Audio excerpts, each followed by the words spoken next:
ആർക്കും വേണ്ടാത്ത രീതിയിലുള്ളൊരു സൂപ്പർ കപ്പാണ് ഇത്തവണത്തെ സൂപ്പർ കപ്പ് എന്ന് പറയാതിരിക്കാൻ പറ്റത്തില്ല. കാരണം ഈ താല്പര്യം ഇല്ല എന്നുള്ളതാണ്. പ്രത്യേകിച്ച് ISL ടീം രീതിയിൽ എനിക്ക് തോന്നുന്നു ഒരുപക്ഷെ അവർക്ക് നാട്ടിൽ പോകാൻ വേണ്ടിയായിരിക്കും പിന്നെ നേരത്തെ കളി തോറ്റ് തീർത്ത് പോയത്.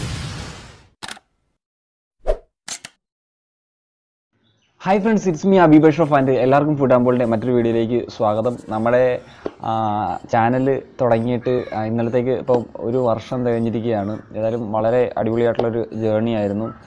സപ്പോർട്ട് ചെയ്ത എല്ലാവർക്കും ഒരുപാട് സ്നേഹം അറിയിക്കുകയാണ്.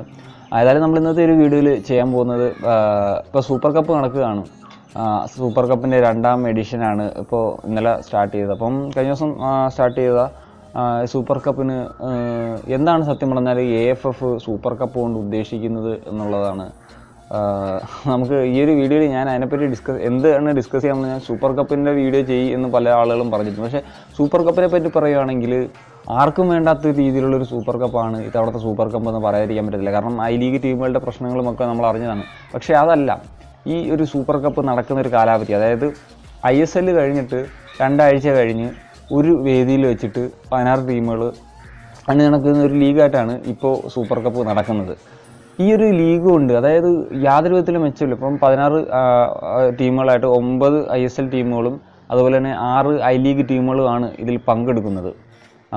ഇതിൻ്റെ ഒരു പ്രശ്നം എന്താണെന്ന് വെച്ചാൽ പല ടീമുകൾക്കും ഈ ഒരു സൂപ്പർ കപ്പിൽ താല്പര്യം ഇല്ല എന്നുള്ളതാണ്. പ്രത്യേകിച്ച് ISL ടീമുകൾ. കഴിഞ്ഞ വർഷം നമ്മൾ കണ്ടതാണ്. മുംബൈ സിറ്റി FC ഒരു താരത്തെ മാത്രമാണ്, ലൂസിയൻ ഗോയനെ മാത്രമാണ് അവർ ഈ ഒരു സൂപ്പർ കപ്പിലേക്ക് രജിസ്റ്റർ ചെയ്തിരിക്കുന്നത്.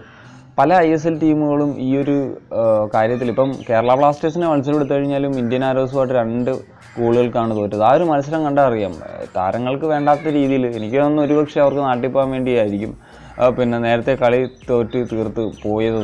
ആ ഒരു ലെവലാണ് മെൻറ്റാലിറ്റി. അതായത് ISLനൊപ്പം അല്ലെങ്കിൽ ലീഗിനൊപ്പം തന്നെ പാരലായിട്ട് ഇപ്പം ഒരു 6 മാസം ലീഗ് വന്നതിന് ശേഷം അത് വീക്കെൻഡ്സിൽ ലീഗുകളും അതുപോലെ തന്നെ വീക്ക് ഡേയ്സിൽ ഈ ഒരു സൂപ്പർ കപ്പും കൊണ്ടുപോയാൽ മാത്രമേ പ്രയോജനമുള്ളൂ. അല്ലെങ്കിൽ ചുമ്മാ അതൊരു സർക്കസ് ടൂർണമെൻ്റായിട്ട് മാത്രമേ നമുക്കിതിനെ കാണാൻ സാധിക്കുകയുള്ളൂ. അടുത്ത വർഷമെങ്കിലും ഇതിനൊരു മാറ്റം ഉണ്ടാകും. കാരണം അടുത്ത വർഷമെങ്കിലും ഒരു പ്രോപ്പറായിട്ടുള്ളൊരു ലീഗ് സിസ്റ്റമൊക്കെ വരുമ്പോഴത്തേക്കും ISL ഐ ലീഗ് ടീമുകൾക്ക് പുറമെ ഇപ്പോൾ 2nd ഡിവിഷൻ, ഇപ്പോൾ അടുത്ത വർഷത്തേക്ക് അതൊരു ഏത് ഡിവിഷൻ 3rd ഡിവിഷൻ ആകുമായിരിക്കും.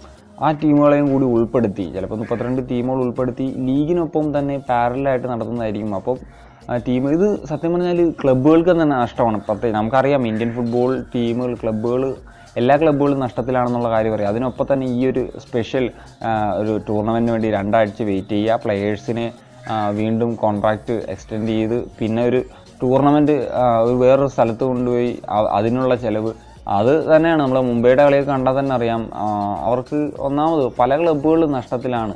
അപ്പം അവർക്കത് അഫോർഡ് ചെയ്യാൻ പറ്റാത്തൊരു കാര്യമാണ്. അതുകൊണ്ട് തന്നെയാണ് കഴിഞ്ഞ വട്ടം മിനർവ പഞ്ചാബൊക്കെ പിന്മാറുമെന്നുള്ള കാര്യങ്ങളൊക്കെ മറ്റേ അറിയിച്ചിരുന്നത്. പിന്നീട് നിർബന്ധത്തിന് വഴങ്ങി അവർ മത്സരിക്കുന്നു, ആദ്യത്തെ മത്സരം തോക്കുകയൊക്കെ ചെയ്തു. അപ്പോൾ പറയാൻ വന്ന ഇതാണ്, ISL ഐ ലീഗ് ലീഗ് നടക്കുന്ന സമയത്ത് തന്നെ സൂപ്പർ കപ്പ് പാരലായിട്ട് എവേ ഹോം ഫോർമാറ്റിൽ തന്നെ നടക്കുക. അല്ലാതെ ഏതെങ്കിലും ഒരു സ്റ്റേഡിയത്തിൽ 16 ടീമിനെയൊക്കെ വെച്ച് എല്ലാം കഴിഞ്ഞിട്ട്, ഒന്നാമതിപ്പം IPL ഒക്കെ നടക്കുന്ന സീസണാണ്. ഇന്ത്യ ഒരു ക്രിക്കറ്റ് നേഷൻ ആണെന്നുള്ള കാര്യം നമുക്ക് ഇനി പറയേണ്ട കാര്യമില്ലല്ലോ. പ്രത്യേകിച്ച് അറിയാം നമ്മൾ ഫുട്ബോൾ ഡെവലപ്പ് ചെയ്തുകൊണ്ടിരിക്കുന്ന ഒരു സ്പോർട്ടാണ്. അപ്പം മാക്സിമം നമ്മൾ ആ ഒരു ടൈമിൽ നടത്തിയിട്ട് അതിന് വേണ്ട പ്രൊമോഷനൊക്കെ നടത്തി എന്നാലേ പ്ലെയേഴ്സ് അവൈലബിൾ ആകത്തുള്ളൂ, ടീം ആ ഒരു രീതിയിൽ ആ ഒരു ടൂർണമെൻറ്റ് എടുക്കുകയും ചെയ്യത്തുള്ളൂ. അപ്പോൾ അങ്ങനെ ഒരു സിസ്റ്റത്തിലേക്ക് വരണം. ഇതൊക്കെയാണ് ഞാൻ ഈ ഒരു വീഡിയോയിൽ പറയാൻ ഉദ്ദേശിച്ചത്. നിങ്ങൾക്ക് എന്താണോ പറയാനുള്ളത് നിങ്ങളത് ഏതായാലും കമൻറ്റ് ബോക്സിൽ രേഖപ്പെടുത്തുക. നിങ്ങൾക്ക് ഈ വീഡിയോ ഇഷ്ടമായ ലൈക്ക് ചെയ്യുക. പിന്നെ എപ്പോഴും പറയുന്ന പോലെ ചാനൽ സബ്സ്ക്രൈബ് ചെയ്യാത്തവർ തീർച്ചയായിട്ടും സബ്സ്ക്രൈബ് ചെയ്യുക. മറ്റൊരു അടിപൊളി വീഡിയോ ആയിട്ട് കാണുന്നവരേക്കും it's me Abi Basharaf signing of.